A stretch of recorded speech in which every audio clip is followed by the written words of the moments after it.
চাচাতো বড় বোন আমার রোমান্টিক বউ 11 পর্ব। বন্ধুরা, গল্পটি শুরু করা যাক। সকালে রেডি হয়ে বেরোনোর সময়েই, এত তাড়াহুড়ো করে কোথায় যাচ্ছিস? আম্মু জিজ্ঞেস করলেন, কপালে ভাঁজ ফেলে। একটা কাজে। আমি এড়িয়ে যেতে চাইলাম। তোর আমার কিসের কাজ? তাচ্ছিল্যের সুরে প্রশ্ন করলেন। আছে একটা জরুরি কাজ, আমি যাচ্ছি বলেই দ্রুত বেরিয়ে পড়লাম। অনেকক্ষণ পর তানিশা আপুর বাড়িতে এসে পৌঁছালাম। কলিং বেল চাপতেই দরজা খুলে গেল। শ্বশুরমশাই আমায় দেখে একটু চমকে উঠলেন। আরে রাহি বাবা, এত সকাল সকাল এখানে? চাচা একটু অবাক, তবে মৃদু হেসে কথা বললেন। ভেতরে আসতে বলবেন না? আমি মজা করে বললাম, আরে আয় আয়, তানিশার বাড়ি তো তোর নিজের বাড়ি। উষ্ণ স্বাগত জানিয়ে ভেতরে নিয়ে গেলেন। কে এসেছে গো? চাচি কৌতূহলী হয়ে ভেতর থেকে জিজ্ঞেস করলেন। দেখো তো, তোমার মেয়ের জামাই এসেছে। চাচা খুশি হয়ে বলে উঠলেন। ও রাহি বাবা, ভেতরে এসো, বসো। শাশুড়ি উচ্ছ্বাস নিয়ে আমায় অভ্যর্থনা জানালেন। আম্মু, তানিশা কই? আমি খানিকটা অধীর হয়ে জিজ্ঞেস করলাম।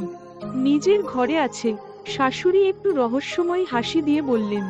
আচ্ছা, বলেই আমি দ্রুত তানিশার ঘরের দিকে এগোলাম। মন জুড়ে অদ্ভুত এক উত্তেজনা আর অস্থিরতা কাজ করছিল। আমি আর এক মুহূর্ত দাঁড়িয়ে না থেকে সোজা আপুর রুমে ঢুকে গেলাম। ঘরে ঢুকেই দেখি মহারানী মন খারাপ করে শুয়ে আছে। পুরো ঘরটা যেন ভারী হয়ে আছে তার নীরবতায়। আমি একটু আওয়াজ করলাম, কিন্তু তাতে কোনো সাড়া মেলেনি। আপনার কি মন খারাপ? আমি ধীরে ধীরে বললাম, গলার সুরটা নরম করে। আমার কথা শুনে ওর মুখটা আমার দিকে ফিরল, কিন্তু চোখে চোখ পড়তেই আমার ভেতরটা কেমন যেন মোচড় দিয়ে উঠল। মহারানী শুয়ে শুয়ে নীরবে কান্না করছিল। তার ফোলা চোখ আর ভেজা মুখ আমার বুকের গভীরে শূন্যতা তৈরি করল। তুই এখানে কেন এসেছিস? তানিশা শীতল গলায় বলল। কেন? আমার শ্বশুরবাড়ি কি আমি আসতে পারি না? আমি হেসে পরিস্থিতি হালকা করার চেষ্টা করলাম। না, আসবি না, চলে যা এখনই। ওর কথায় তীব্র রাগ মিশেছিল। কিন্তু আমি তো চলে যেতে আসিনি, আমি তো আপনাকে সাথে করে নিয়ে যেতে এসেছি। আমি দৃঢ় গলায় বললাম, কিন্তু মনে একরাশ আতঙ্ক কাজ করছিল। আমি কেন তোর সাথে যাব? তানিশার ভ্রু কুঁচকে গেল। কারণ আমি আপনাকে নিতে এসেছি। আমার গলায় আবেগ ফুটে উঠল। আমি যাব না, তুই এখনই চলে যা। তানিশা রাগে আর কষ্টে মুখ ফিরিয়ে নিল। আমি তো যাব না যদি আপনি না যান। আমি যেন নিজের হৃদয়ের কথা বললাম। কেন? আমি তোর কে? তানিশা চ্যালেঞ্জিং সুরে জিজ্ঞেস করল। আপনি আমার চাচাতো বউ। আমি মৃদু হাসি দিয়ে বললাম, যেন একটু আশা জাগাই। এই শুরু হয়েছে বউ বউ বলা? এসব করতে আসিস না, ও তীক্ষ্ণ গলায় বলল। তানিশা, আমি আর নিজেকে আটকে রাখতে পারলাম না। বলেছি না, আমি যাব না। ও চিৎকার করে উঠল। আমি গভীর এক নিঃশ্বাস নিয়ে বললাম, আমি আপনাকে অনেক ভালোবাসি, নিজের থেকেও অনেক বেশি। চলো আমার সাথে। তানিশার চোখ বড় বড় হয়ে গেল। কি বললি? তার গলায় এবার রাগ নয়, বিস্ময় মিশেছিল। বললাম, ভালোবাসি। কাকে? তার গলায় এবার যেন কৌতূহল। তোমাকে। তানিশা স্তব্ধ হয়ে গেল। আমি মৃদু হেসে বললাম, প্রথম দিন কি বলেছিলে মনে আছে? তানিশা এবার চোখ নামিয়ে নিল। আমি এত কিছু জানি না। আমি শুধু জানি, তুমিও আমাকে ভালোবাসো। আমি ওর কাছে গিয়ে ফিসফিস করে বললাম, হৃদয়ের গভীর আবেগ ঢেলে। আমার ভেবে দেখতে হবে। তানিশা চোখ নামিয়ে বলল, গলায় দ্বিধার ছোঁয়া। আচ্ছা, ভেবো। কিন্তু বাড়িতে চলো আমার সাথে, প্লিজ। আমি ওর হাতটা ধরার জন্য এগোলাম, কিন্তু ও সরে গেল। কিন্তু আব্বু তো আজ যেতে দিবে না। তানিশার কণ্ঠে উদ্বেগ ঝরে পড়ল। সেটা আমি দেখতেছি। চলো, শুধু একবার আমার উপর ভরসা করো। আমি দৃঢ় অথচ শান্ত গলায় বললাম। শেষমেশও আর না বলতে পারল না। আমি তানিশার হাত ধরে বাইরে বেরিয়ে আসলাম। কলিং বেল টিপতেই শ্বশুরমশাই দরজা খুলে জিজ্ঞেস করলেন, একটু চমকে গিয়ে। আরে, তোমরা কোথায় যাচ্ছ? চাচা, বাড়ি যাচ্ছি। আমি সোজাসাপটা উত্তর দিলাম। কিন্তু এখনই তো এলে, আবার এত তাড়াতাড়ি চলে যাচ্ছ? চাচা অবাক হয়ে বললেন। আমাদের কিছু দরকার আছে। আমি মাথা নিচু করে মৃদু হাসলাম। চাচি তখন ভেতর থেকে বললেন, ওদের যেতে দাও। তার গলায় ছিল এক ধরনের মমতা আর মধুরতা। আমি আর তানিশা বাড়ির উদ্দেশ্যে রওনা দিলাম। আমার মনে অদ্ভুত একটা প্রশান্তি কাজ করছিল।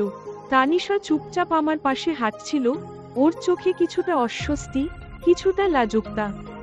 পেছনে শ্বশুরমশাই একগাল হেসে বললেন চাচিকে, আজ এসে আবার আজকেই চলে গেল, বুঝলাম না, তুমি আটকালে না কেন? চাচি মৃদু হাসলেন আর শ্বশুরমশাইয়ের দিকে তাকিয়ে বললেন, এরা যা পারে, বটে, সব ঠিক হয়ে যাবে, আপনি দেখবেন। তার চোখে এক ধরনের নিশ্চয়তার ঝলক ফুটে উঠল। শ্বশুরমশাই মাথা নেড়ে বললেন, হ্যাঁ, ঠিক বলেছ, এরা যা করছে তাতেই বোঝা যায় ওদের জীবনে আর কোন জটিলতা থাকবে না। এদিকে আমি আর তানিশা হাত ধরে বাড়ির দিকে এগিয়ে যাচ্ছিলাম। আমাদের মাঝে যে নীরবতা, সেটাতেই যেন সব কথা লুকিয়েছিল। আমি তানিশাকে বাড়িতে নিয়ে এলাম। বাড়িতে পা দিতেই আম্মু চমকে উঠলেন। কি রে, কাল নিয়ে গেলি, আজ আবার নিয়ে আসলি? আম্মু কপালে হাত দিয়ে জিজ্ঞেস করলেন। অমনি, ও থাকতে চাইছিল না, তাই নিয়ে এলাম। আমি হালকা হেসে বললাম, যেন বিষয়টা হালকা করার চেষ্টা করছি। এই জন্যই সকাল সকাল খুব জরুরি কাজ ছিল, তাই না? আম্মু চোখ টিপে বললেন, ঠোঁটের কোণে একটু হাসি লুকিয়ে রাখতে গিয়ে ব্যর্থ হলেন। আমি আর কথা না বাড়িয়ে তানিশার হাত ধরে তাকে সোজা রুমে নিয়ে এলাম। রুমে আসতেই দেখি, ও রাগী মুখে আমার দিকে তাকিয়ে আছে, যেন আগুন ঝরছে চোখ থেকে। আমি ভয়ে ভয়ে বললাম, কি ব্যাপার, অমন করে তাকিয়ে আছেন কেন? আমি থাকতে চাইছিলাম না, তাই না? ও চোখ বড় বড় করে বলে উঠল। আরে, আমি তো মজা করছিলাম। আমি হাত জোর করে মৃদু হাসি দিলাম, পরিস্থিতি সামলানোর চেষ্টা করলাম। তোর আজ আমি কি করি দেখ, তানিশা রাগে গজগজ করতে করতে বলল। হঠাৎ দরজার কাছে থেকে পরিচিত কণ্ঠ ভেসে এলো, হয়েছে তোদের রোমাঞ্চ করা? চুটকি ঠোঁট উল্টে হাসতে হাসতে বলল। চুটকির কথা শুনে আমি আর তানিশা দুজনেই চমকে উঠলাম। তুই এখানে কি করিস, কিছু বলবি? আমি চোখ বড় বড় করে বললাম, বলতেই তো এসেছিলাম, কিন্তু তোমাদের রোমান্সের মাঝে চলে আসলাম। চুটকি নাটকীয় ভঙ্গিতে বলল, এমন কিছু না। আমি দ্রুত জবাব দিলাম, লজ্জা ঢাকতে চাইছিলাম। ভাইয়া, আমি কানা না, আমি তোকে থেকেও বেশি দেখতে পাই। চুটকি জিভ বের করে মজা করল। আচ্ছা, বল তো কি চাই? আমার কিছু টাকা দে তো, কত লাগবে? আব্বুর কাছ থেকে দে। না, তুই দে, আব্বু বকা দেবে, পরে এসে নিয়ে যাস। ওকে, তোরা রুমাল চালিয়ে যা। চুটকি মজা করে বলেই দৌড়ে পালালো। আমি তানিশার দিকে তাকাতেই দেখি ও লজ্জায় লাল হয়ে গেছে। চুটকির কথা শুনে এত লজ্জা পাবে সত্যিই ভাবিনি, তবে লজ্জার সময় ওকে আরো বেশি কিউট লাগছিল। রাতে খাবার খেয়ে আমি কেতা বালিশ নিয়ে নিচে শুতে যাচ্ছিলাম। হঠাৎ পেছনে থেকে তানিশার কণ্ঠ শুনে থেমে গেলাম। এই, তুই নিচে ঘুমাবি? তানিশা খানিকটা বিরক্ত গলায় বলল। আর আপনি? আমি ওর দিকে তাকিয়ে মজা করে বললাম, আমি বিছানায় ঘুমাবো। ও নির্লিপ্ততা ভঙ্গিতে বলল, মানে, আপনি আমার সাথে ঘুমাবেন? আমি মুখে হাসি চেপে রাখতে না পেরে বললাম, বেশি খুশি হইস না, মাঝখানে এই বালিশ থাকবে, বালিশের এই পাশে একদম আসবি না।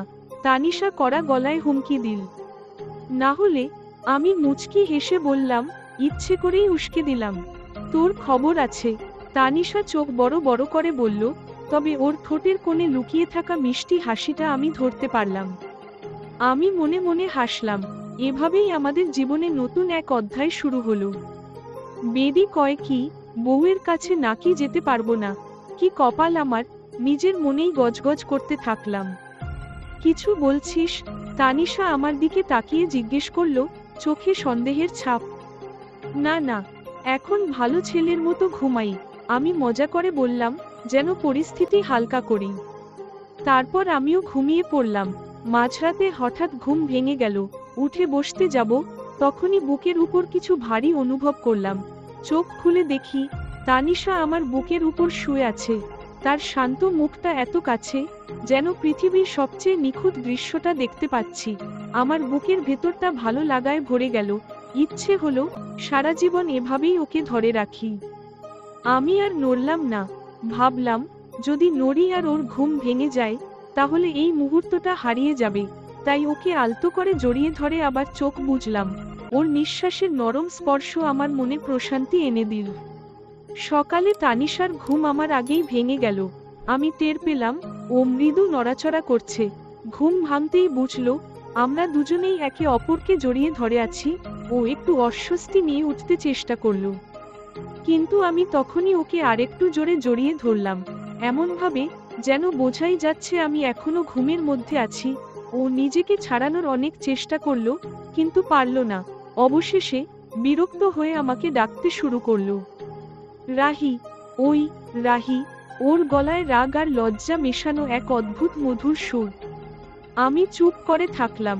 তানিশার মৃদু রাগ আর অস্থিরতা আমাকে যেন আরো মজা দিচ্ছিল। ওর প্রতিটি শব্দে একটা অদ্ভুত আকর্ষণ ছিল, যা আমার হৃদয় ছুঁয়ে যাচ্ছিল। এই মুহূর্তে মনে হচ্ছিল পৃথিবী থেমে থাকুক, শুধু আমরা দুজন এভাবেই থাকি। আমি চুপ করে রইলাম। ও আমাকে রাগী চোখে তাকিয়ে বলল, রাহি, ওঠ তাড়াতাড়ি। আমি ধীরে ধীরে বললাম, উঠো আর ছাড় আমাকে। ও গড়ি, তানিশা বিরক্ত সুরে বলল। আমি যেন কিছুই জানি না এমন ভাব করলাম। ওকে ছেড়ে দিয়ে বললাম, আমি বুঝতেই পারিনি। ঠিক আছে, তানিশা সরে গিয়ে বলল, কিন্তু ওর চোখে মিশ্র অভিব্যক্তি, রাগ, লজ্জা আর অস্বস্তি সব স্পষ্ট ছিল। মনে মনে হাসছিলাম, ভাবলাম মাইয়া দেখি একটু একটু করে লাইনে আসছে। পরের দিন আব্বু, আম্মু আর চুটকি আত্মীয়ের বাড়িতে 2 দিনের জন্য চলে গেলেন। যাওয়ার সময় আম্মু কড়া করে বলে গেলেন, তানিশার খেয়াল রাখবি, আর ঝগড়া যেন না করি। আমি মাথা নেড়ে হ্যাঁ বললাম। ভাবলাম আম্মু জানে না, আমি তো এখনো অবুঝ বাচ্চা। দুপুর হয়ে গেছে, পেটের ভেতর তীব্র খিদের জ্বালা। খুঁজতে খুঁজতে বললাম, তানিশা আপু, বল। ও পাশের ঘর থেকে উত্তর দিল, দুপুর হয়ে গেল তো, কিছু রান্না করছেন? খুব খিদে লাগছে। আমি তো রান্না করতে পারি না। ও ঠান্ডা গলায় বলল, কি মজা করছেন আমার সাথে? মজা কেন করব, আমি সত্যিই রান্না করতে পারি না। ও সরলভাবে বলল, খেতে পারেন তো? আমি রাগী সুরে বললাম, ভারত। ও হঠাৎ কিছু অসম্ভব উত্তর দিল। কি বললেন? কিছু না। মনে মনে বললাম, হারামজাদি, রান্না করতে পারে না, খাওয়ার সময় ঠিকই পেট ভরে গিলতে পারে। মেয়ে হয়ে রান্না করতে শিখলো না এখনো। আম্মু কখনো রান্না করতে দেয়নি। ও অল্প অভিমান নিয়ে বলল, মেয়ে মানুষ হয়ে রান্না করা শিখতে পারতেন না? রান্না করতে পারেন না, বিয়ে করে বরকে কি খাওয়াতেন? এখন আমার কি হবে? বিয়ে তবে করলেন কেন? আমি স্বেচ্ছায় করিনি, আমাকে জোর করে বিয়ে করানো হয়েছে। ওর কণ্ঠে রাগের সাথে একটু অভিমান মিশেছিল। খিদের জ্বালায় কথাগুলো এমনভাবে বলে ফেললাম যে পরে নিজের কথাই আমার হাস্যকর লাগলো। নিজের জন্য হোটেল থেকে খাবার নিয়ে এলাম, কিন্তু পরে মনে হলো তানিশা কিছু খায়নি। নিজের রাগ আর খিদা ভুলে খাবারগুলো নিয়ে ওর ঘরে গেলাম। এই নিন, খাবারগুলো খেয়ে নিন। তানিশা আমার দিকে তাকিয়ে কিছু বলতে যাচ্ছিল, আমি কথা না বাড়িয়ে বললাম, আমার মাথা ব্যথা করছে, আমি নিচে ঘুমাচ্ছি। তানিশা এক দৃষ্টিতে আমার দিকে তাকিয়ে রইল। আমি রুম থেকে বেরিয়ে এসে মনে মনে হাসলাম। ওর মুখে সেই রাগ, লজ্জা আর নীরব ভালোবাসার যে অভিব্যক্তি, তা আমার চোখে অমলিন থাকলো। আমি তানিশার দিকে তাকিয়ে দেখলাম, ওর চোখ লালচে। বুঝলাম ও আসলেই আমার কথায় কষ্ট পেয়েছে। ভিতরটা কেমন করে উঠল, নিজেকে খুব অপরাধী মনে হচ্ছিল। আমি ধীরে ধীরে ওর কাছে গিয়ে বললাম, এখনো খাবার খান নাই কেন? ও আমার দিকে তাকিয়ে চোখ নামিয়ে নিল, নরম স্বরে বলল, এমনি, ভালো লাগছিল না। ওর এই কথাটা যেন তীরের মতো বুকে বিঁধল। মনে হলো খিদের জ্বালায় আমি যা তা বলে ফেলেছিলাম, সেটা ওকে কতটা আঘাত করেছে সেটা বুঝতে পারিনি। ওর এই চুপচাপ থাকার ভেতরেই যেন মনের কষ্ট লুকানো। আমি একটু থেমে বললাম, গরিব, আমি আপনাকে সেভাবে বলতে চাইনি, প্লিজ আমাকে মাফ করে দিন। ও একটু অবাক চোখে তাকালো, গলার স্বরে যেন একটা চাপা ব্যথা ছিল। বলল, না সরি কেন বলছিস? তুই তো ঠিকই বলছিস। ওর এই কথায় মনে হলো ও নিজের ভেতর কোথাও অপরাধবোধ তৈরি করেছে। আমি দ্রুত বললাম, না, আমি ঠিক বলিনি। আমি বুঝতে পারিনি আপনি কষ্ট পাবেন। সরি। আমার উপর রাগ করে থাকবেন না প্লিজ। তানিশা দীর্ঘ নিঃশ্বাস নিয়ে মাথা নাড়ল, বলল, আচ্ছা, রাগ করি নাই। ওর চোখে তখনও আভাস ছিল যে হয়তো ও এখনো কষ্টটা পুরো ভুলতে পারেনি। আমি ধীরে ধীরে ওর পাশে গিয়ে দাঁড়ালাম। চারপাশে সন্ধ্যার আলো ম্লান হয়ে আসছে, আর আমার ভিতরে একটাই কথা ঘুরছিল, এই মানুষটা আমার যত্নের যোগ্য, ওর চোখে আর কখনো এই কষ্ট যেন না দেখি। সকালের আলো যখন জানালা দিয়ে ঘরে ঢুকছিল, আমি ধীরে ধীরে ঘুম থেকে উঠলাম। মনে হলো বুকের উপর কিছু ভারী অনুভব করছি। চোখ খুলেই দেখি তানিশা, ও আমাকে আবারও জড়িয়ে ধরে ঘুমাচ্ছে। ওর নরম মুখটা এত শান্ত লাগছিল, যেন পৃথিবীর সমস্ত অশান্তি থেকে মুক্তি পেয়ে আমার আশ্রয়ে নিশ্চিন্তে ঘুমোচ্ছে। আমি কিছুক্ষণ চুপচাপ ওর মুখের দিকে তাকিয়ে রইলাম। এত সুন্দর একটা দৃশ্য দেখে মনটা কেমন করে উঠল। মনে হলো সময়টা যেন এখানেই থেমে যায়। আমার মনের ভিতর এক অদ্ভুত ভালো লাগার ঝড় বইতে লাগলো। ওর চুলগুলো এলোমেলো হয়ে আমার বুকে পড়ে আছে। আলতো করে সরাতে গিয়ে থেমে গেলাম, যদি ঘুম ভেঙে যায়। কিছুক্ষণ পর ওর চোখ মেলে তাকালো। প্রথমে কিছুটা অবাক হয়ে গেল, তারপর লজ্জায় মুখটা নিচু করে সরতে চেষ্টা করলো। আমি একটু মুচকি হেসে বললাম, আবার জড়িয়ে ধরেছ? রাতে কি এমন স্বপ্ন দেখছিলে? ও মুখ লাল করে বলল, তেমন কিছু না, ঘুমের মধ্যে হয়েছে। আমি হেসে বললাম, ঘুমের মধ্যেই হোক বা জেগে, আমার কিন্তু বেশ ভালো লেগেছে। তানিশা রাগ আর লজ্জায় চোখ বড় বড় করে বলল, এসব কি বলছো? বেশি কথা বলবে না, উঠে পড়ো। আমি আবার মজা করে বললাম, আচ্ছা বলো তো, তুমি কি সত্যি আমাকে ভালোবেসে ফেলেছো? ওর মুখটা তখন আরো লাল হয়ে গেল। কিছু না বলে তাড়াহুড়ো করে বিছানা থেকে উঠে পড়ল। আমার দিকে তাকিয়ে বলল, বেশি কথা বললে আজকে খাওয়ার জন্য কিছু পাবি না। আমি হেসে বললাম, খাবার পরে হবে, আগে বলো না তুমি আমাকে ভালোবাসো কিনা। ও রাগ দেখিয়ে বলল, চুপ করো। মনে মনে বললাম, রাগ দেখিয়ে লাভ নেই, আমি জানি তোমার চোখেই সব উত্তর আছে। আমি উঠে যাই না, কারণ এই মুহূর্তগুলো আমার কাছে অমূল্য।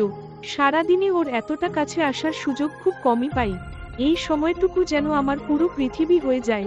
ওর শান্ত মুখটা আমার বুকে লেগে থাকে, আর আমি অনুভব করি এটাই জীবনের সবচেয়ে সুন্দর অনুভূতি। আমি চাই সারা জীবন এভাবেই ওকে আমার বুকের মধ্যে জায়গা দিতে, যেন ও কখনো হারিয়ে না যায়, যেন কোনো কষ্ট ওর কাছে পৌঁছাতে না পারে। আজ তানিশা ওর বন্ধুদের সঙ্গে দেখা করতে গেছে। ঘরটা ফাঁকা ফাঁকা লাগছে, কিছুতেই মন বসছে না। মনে হচ্ছে এই ঘর, এই সময়, সবকিছু যেন ওর উপস্থিতি ছাড়া অর্থহীন। কেমন একটা অদ্ভুত শূন্যতায় ভরে গেছে চারপাশ।